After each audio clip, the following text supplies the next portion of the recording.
Salut les petits chats, j'espère que vous allez bien. Je vous retrouve aujourd'hui pour une nouvelle vidéo qui est faite en duo avec Loïc de la chaîne Les Lectures de Red.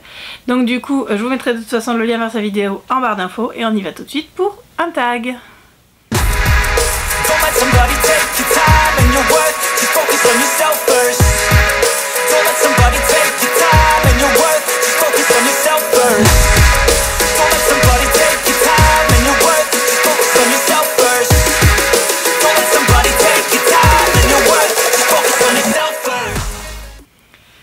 Donc comme je vous le disais en introduction, il s'agit d'un tag, donc là on a changé de décor, on n'est plus sur les tags papotes, c'est le tag The Book Recommendation Tag Romance Edition.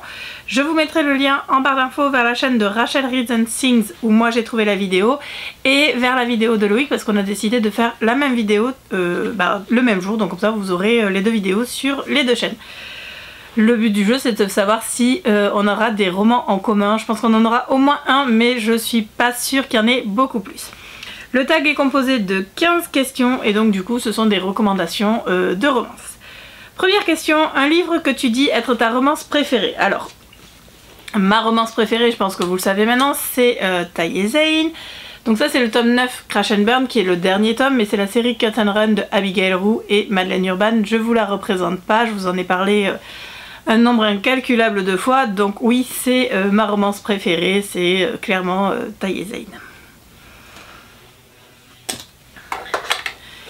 Question numéro 2, un livre qui est ton guilty pleasure. Alors, j'en ai pas parce que j'assume toutes mes lectures. J'ai pas vraiment de guilty pleasure, je lis de tout. Non, c'est pas vrai.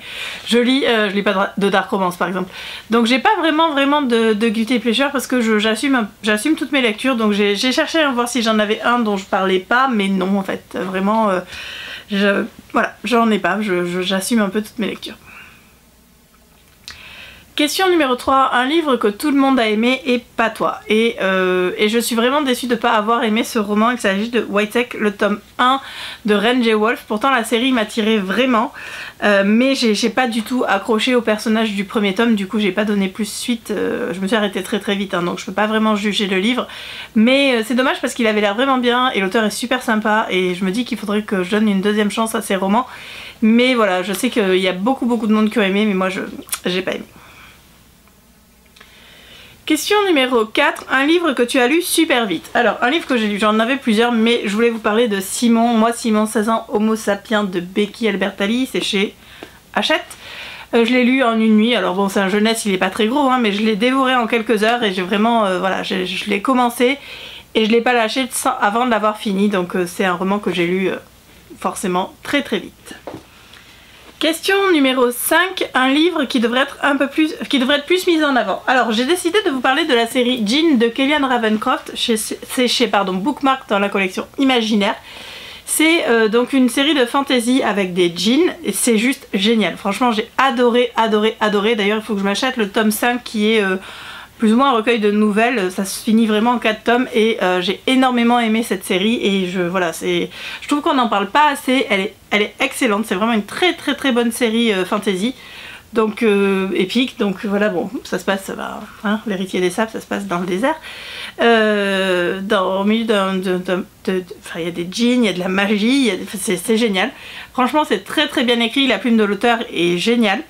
On se laisse vraiment emporter, les personnages sont très intéressants, le personnage de Ceylan est assez différent de des personnages qu'on rencontre d'habitude, mais franchement c'est top. J'ai vraiment beaucoup aimé et je trouve dommage qu'on n'en parle pas plus, donc clairement les djinns. Il va falloir tout ramasser après. Question numéro 6, un livre qui va devenir un film ou une série. Alors en fait il y en a plusieurs, mais j'avais envie de vous parler de Half-Bad et en fait c'est une série mais c'est qu'une saison et je trouve ça très con parce que c'est assez fidèle à au premier tome. La première saison c'est à peu près le tome 1 et franchement j'ai trop kiffé et j'ai adoré cette trilogie. Donc c'est de Stally Green et c'est chez Milan mais ils sont plus édités, ça c'est le tome 3 du coup.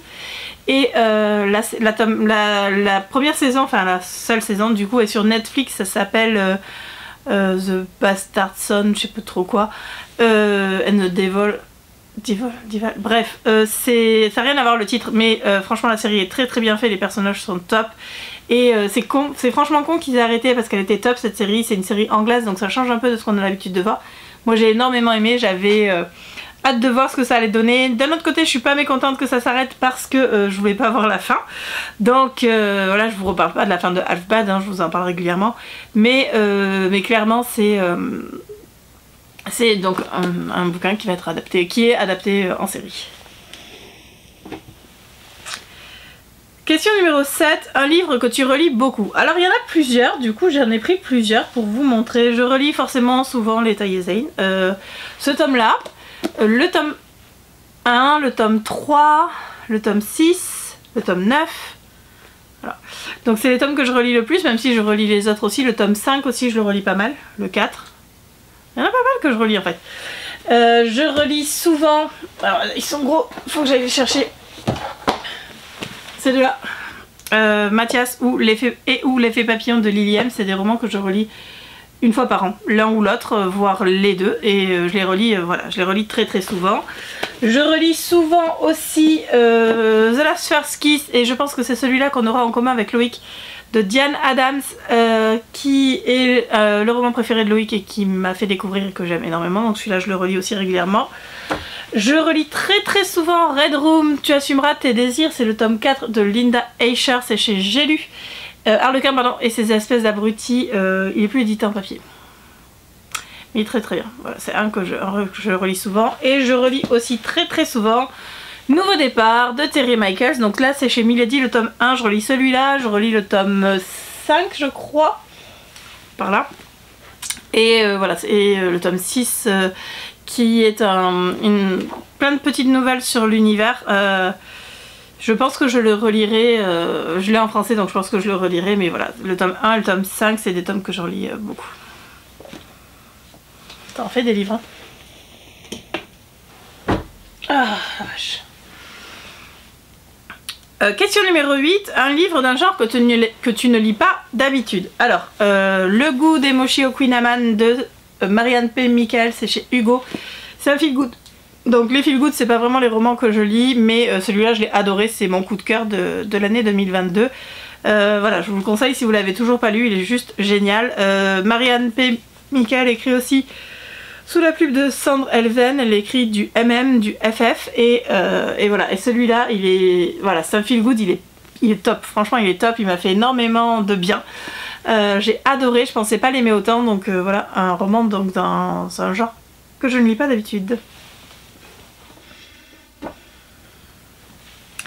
Question numéro 9, un livre qui mérite toute la hype autour de lui. Alors, clairement, pour moi, le livre qui mérite toute la hype dont on en fait, c'est Le Clan Bennett. Alors là j'ai le tome 1 entre les mains, j'ai toujours pas lu le dernier tome parce qu'il est dans ma palle, il va falloir que je le lise, mais je sais que je vais pleurer. Le Clan Bennett de TJ Klune, c'est chez Bookmark, ça doit être dans la collection Imaginaire, c'est ça. C'est génial, voilà, tout le monde a, enfin, on en a beaucoup parlé, et pour moi c'est clairement un roman qui mérite la hype qu'il y a autour parce que c'est top.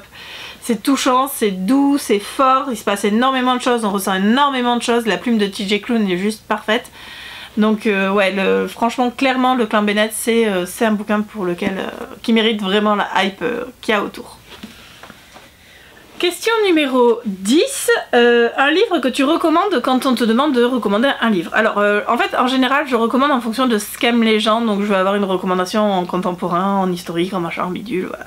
Ça dépend vraiment de ce qu'aiment les gens, mais un que je recommande beaucoup en ce moment, c'est Les Amants de Baker Street de Isabelle Lesteplume, toujours chez Bookmark, et c'est dans la collection Suspense. Mystère, ouais, ça doit être Suspense. J'adore, voilà. J'ai découvert la plume d'Isabelle avec... non, avec La Sirène aux écailles d'or, je crois. J'avais très envie de lire celui-là, j'ai lu La Sirène aux écailles d'or d'abord, ou alors j'ai commencé par celui-là, je ne sais plus. Bref, j'ai adoré. Je suis tombée amoureuse de la plume de l'auteur, et cette trilogie, elle est juste géniale. C'est clairement un énorme coup de cœur. Il est facile à lire, Sherlock Holmes tout le monde connaît, la réécriture est assez simple, même moi qui suis pas une experte de Sherlock Holmes, j'ai adoré, j'ai franchement passé un super moment, c'est juste génial. Donc pour moi c'est un roman qui est assez facile à recommander, la romance entre les personnages est hyper soft hein, parce que du coup c'est de l'historique, donc c'est vraiment un roman que je recommanderais assez facilement et que je recommande déjà beaucoup. Question numéro 11. Un livre avec ton personnage préféré ou tes personnages préférés. Alors, un livre avec mon personnage préféré, c'est Taïe Zane, vu que mon personnage préféré, c'est Zane Garrett. Donc voilà. Mais au final, en réfléchissant à cette question, une série dans laquelle il y a énormément de personnages et qui regroupe quasiment tous mes personnages préférés, c'est la série Soulbound de Hayley Turner. C'est toujours chez Bookmark dans la collection Imaginaire. Si vous ne l'avez pas découvert, c'est juste génial. J'adore la plume de Hayley Turner que moi j'ai découvert avec cette série-là. Je suis en train de lire le tome 2 de sa série des Infernal War Device. C'est une fantasy steampunk qui est juste géniale. Mais voilà, dans cette série, il y a une grosse partie de mes personnages préférés. Il y a Patrick, Jono, Wade. Les personnages féminins, Sage, Nadine, c'est des personnages qui sont excellents. Enfin, franchement, j'aime tous les personnages de cette série. Et plus ça va, plus on les aime. Et clairement, c'est la série qui regroupe mes personnages préférés. Voilà, Soulbound, Dead 200 en français, si vous les avez pas lus, franchement je vous les conseille, c'est juste génial. Il y a de la mythologie, on voit plusieurs mythologies au fur et à mesure des tomes, il y a un fil rouge qui se développe de plus en plus. Patrick et Jono sont juste géniaux, enfin Wade, enfin tout, voilà, c'est super. C'est une série qui est vraiment génialissime, il y a 9 tomes je crois. Et elle est super, elle est finie donc vous pouvez y aller. Hop. Question numéro 11, 12, où j'en suis 12. Un livre dans lequel tu aimerais vivre. Alors, il n'y en a pas parce que il n'y a pas vraiment d'univers dans lequel j'aimerais vivre, je suis bien où je suis. Je suis pas du genre à visualiser les personnages ou les univers dans lesquels se passent les romans. Donc en fait, il n'y a pas vraiment d'univers qui me plaît plus que ça, dans lequel j'aimerais vivre. Question numéro 13. Un livre que tu pensais détester et que tu as finalement aimé. Alors, détester c'est peut-être un mot un peu fort, mais je ne pensais pas aimer Vider l'océan en 660 minutes de Juliette Marati. C'est chez Teen Spirit, donc aux éditions Bookmark dans la collection Teen Spirit.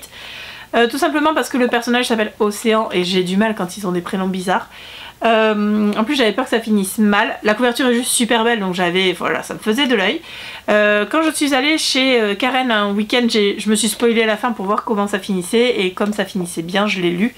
Il est tout petit hein, et j'ai adoré. Voilà, franchement j'ai énormément aimé, ça m'a beaucoup touchée. J'ai trouvé la plume de Juliette Marati très belle. D'ailleurs il faut toujours que je lise ses autres romans.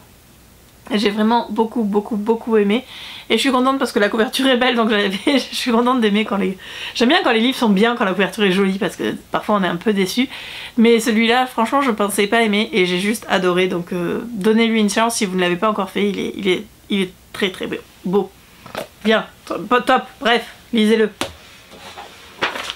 Question numéro 14. Un livre qui t'a fait pleurer. J'ai oublié de le prendre, il est juste là. Alors, j'aurais pu vous ressortir Half-Bad, mais je me suis dit que j'allais changer un petit peu.